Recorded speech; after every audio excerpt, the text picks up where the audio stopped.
Caitlin Clark's offseason routine was insane. The WNBA should be scared, and I got to tell you, her haters and her competition in the league better be concerned. We already knew Caitlin Clark had improved, but it turns out we were only scratching the surface. A new report just dropped, and it's eye-opening. I gotta say, some of these stories are mad. Absolutely mental. But it confirms what Fever fans suspected. Caitlin isn't just working hard. She's obsessed with greatness. And if you're one of those people still thinking Caitlyn's overhyped, you're in for a rough season because the work she put in over the offseason is stuff of legends. 2024 was just the appetizer. This year, we're getting the main course. Let's break it all down. But first, like this video if you think Caitlyn's taking home MVP, and subscribe if you're riding with the Fever to the championship. This is what the haters think of when they think of Caitlyn's off-season. They picture her out golfing, sitting down for interviews with David Letterman, watching Chiefs games in a suite with Taylor Swift, relaxing, making appearances, living the life of a star. They point out that she skipped unrivaled, turning down $1 million payday for some rest and relaxation. And yeah, she needed the rest, but that's only a small part of the story. She was at the Masters. She was doing some interview with David Letterman, etc., right? And her haters love to try to proclaim that Caitlin Clark was not in the lab. There was a moment during this offseason when the haters started getting very worried. Caitlin Clark showed up courtside at an Iowa game, and immediately, the internet exploded. She wasn't just there to cheer on her alma mater.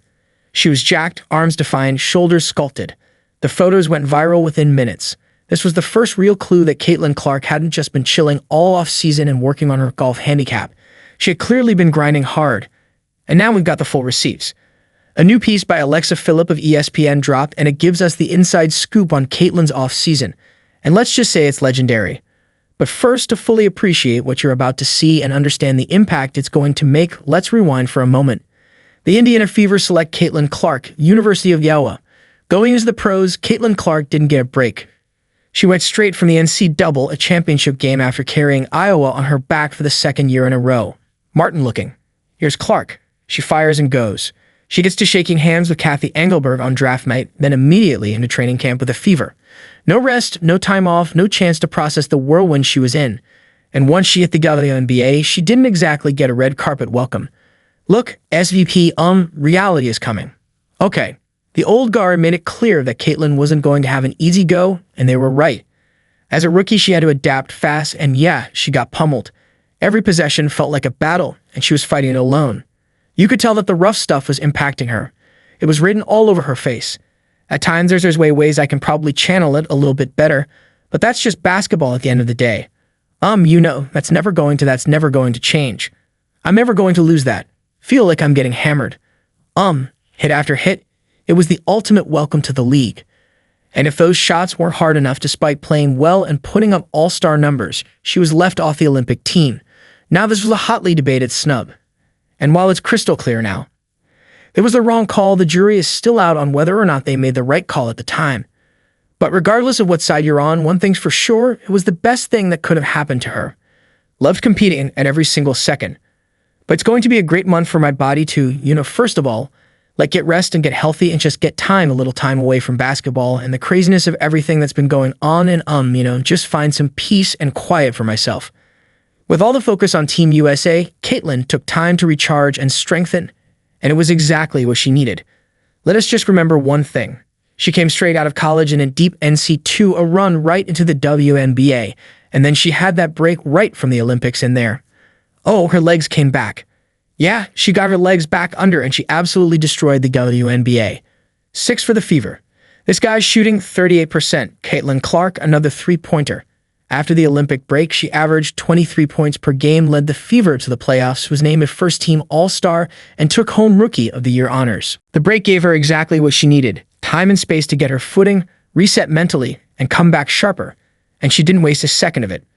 So if a month off transformed her into that version of Caitlin Clark, just imagine what the last 6 months did. Well, let's just say she didn't waste a moment of it. According to Alexa Phillip at ESPN, Caitlin Clark was an absolute beast this offseason. Despite the A-list appearances, from hanging in Taylor Swift's suite at NFL games to showing up at the Masters, Caitlin never strayed from her routine.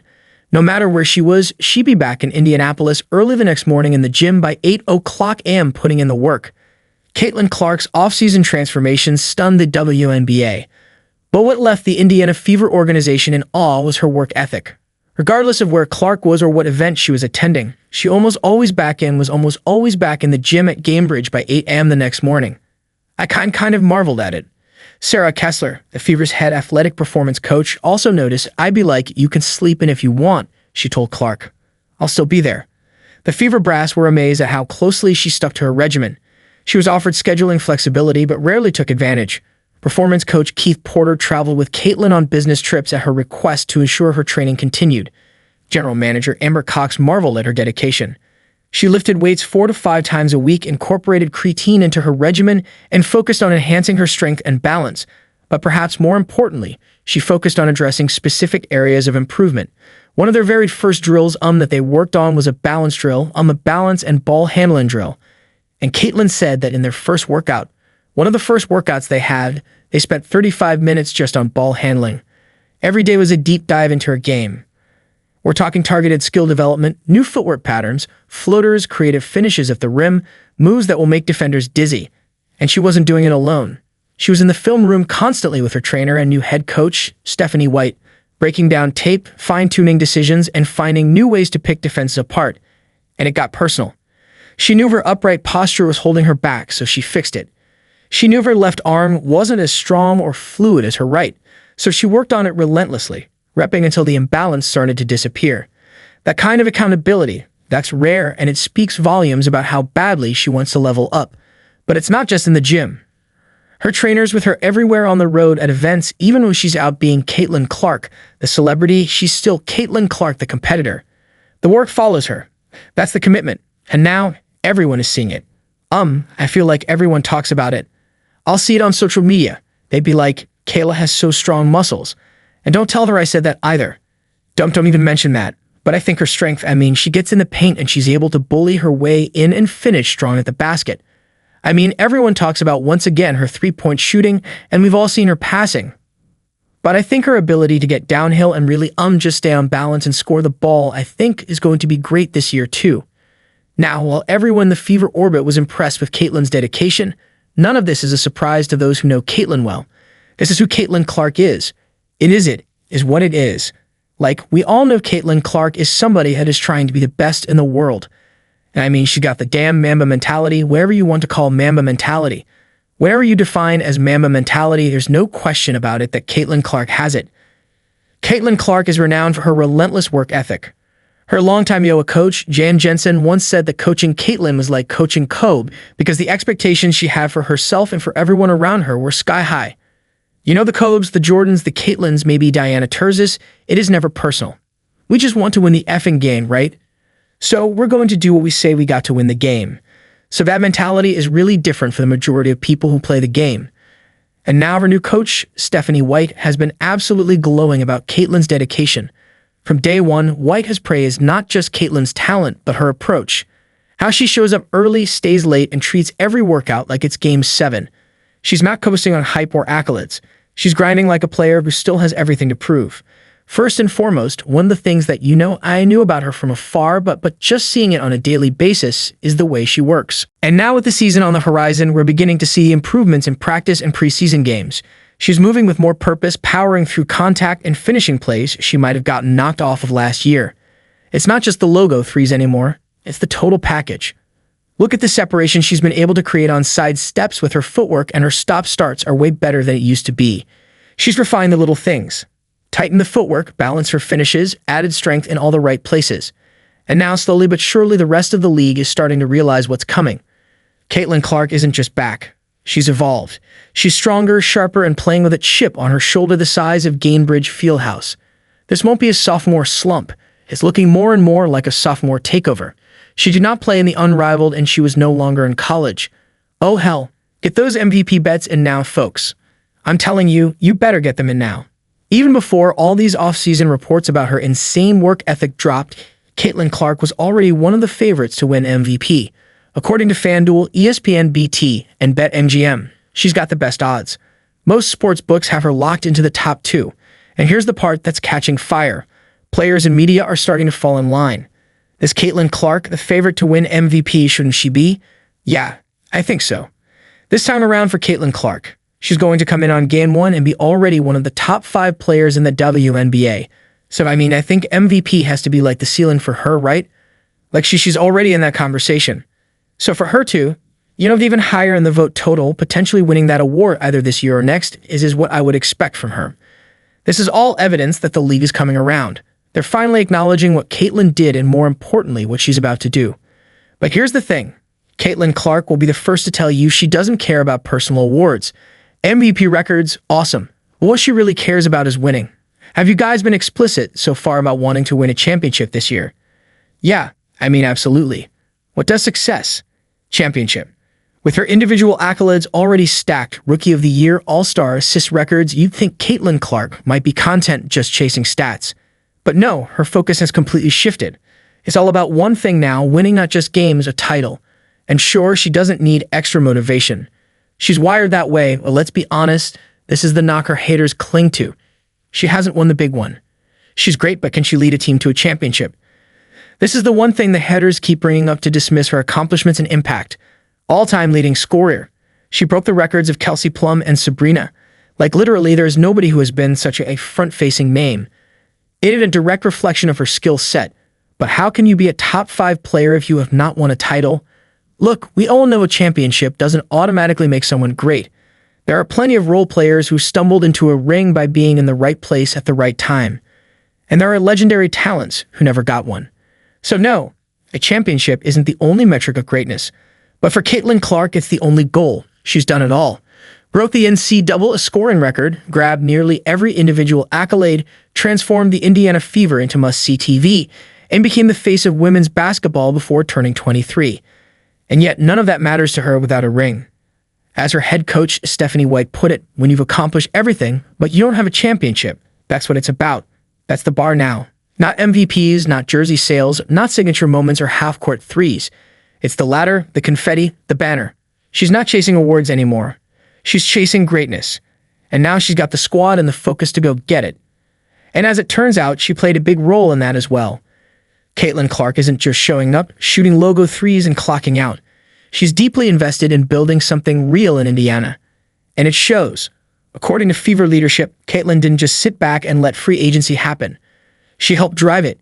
She was personally connecting with players, actively selling them on the vision for this team. That's not typical rookie behavior. That's superstar leadership. And it didn't stop there. According to leadership, she's showing Diana Taurasi-level investment. When a rookie gets that kind of comparison from the front office, it speaks volumes. And here's the thing, her effort paid off.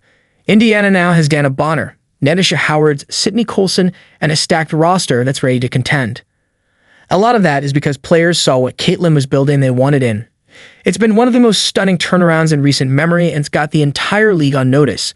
Last year, Caitlin Clark entered the WNBA as a rookie stepping into someone else's system. But this year, she's the system. The team has been rebuilt around her. The strategy, the culture, the leadership, everything flows through Caitlin. And what's most exciting, she's thrilled about it. I think having that balance is going to be really good for us. There's so many different weapons on this team. There's a lot of really great leadership. There's people that have won championships. Our young core, our young players, a lot of people that are really, really hungry to win. This is going to be a scary team to play against. Not just because the Fever are stacked, but because they've got swagger now. For the first time, it feels like they're fully embracing the spotlight that comes with Caitlin Clark. They're not hiding from the attention. They're owning it. We're here for the takeover. The championship mentality isn't just a goal. It's a mantra that's echoing through every corner of the Fever organization. From the front office to the locker room, everyone is aligned. You can feel it in the way they talk, train, and carry themselves. This isn't a team hoping to make noise in the playoffs. This is a team expecting to win it all. I think there was just a lot coming at me last year at this time. Like I'm trying to move to a new city. I'm living in a hotel. I'm trying to figure out my teammates, trying to figure out new coaches and how this league works and how this league operates. And I played the last game of the college season. I played the first preseason game of the WNBA season. And then I played 11 games in 20 days. So it was a lot to take in. It came to me fast. But I'm also really grateful for that experience too. I think it taught me a lot about basketball. Taught me a lot about myself and how to be resilient and come in and to work and to always get better. But I feel like I'm at a much better spot of understanding how the league works, what to expect, what the coaches and your teammates are going to expect of you, and obviously have a lot of time to rest and get better at things I want to get better at. So the offseason was exactly what Caitlin Clark needed. She got the rest. She got the mental reset. But what people are only now beginning to understand is just how much work she put in behind the scenes. She didn't just get stronger. She looks visibly more powerful. Her teammates are noticing it. Her coaches are raving about it. And in limited preseason minutes, she's already making a statement. The footwork is sharper. The finishing is cleaner. The range still ridiculous. And now she's got the muscle to take contact and finish through it. This isn't just year 2 Caitlin Clark. This is version 2.0. And while fans are ready, the league might not be. Because if this is how she looks now, they have no idea what's coming. And hopefully the haters start appreciating that the hype is warranted. It's earned. It's not because of color or media bias. It's about putting in the work. As Cheryl Miller put it, is she getting hyped? Yes. But she was in the backyard. She was putting in the same time. Sometimes maybe more than you were. If you're still here, drop a basketball in the comments to say hi. Thanks for watching.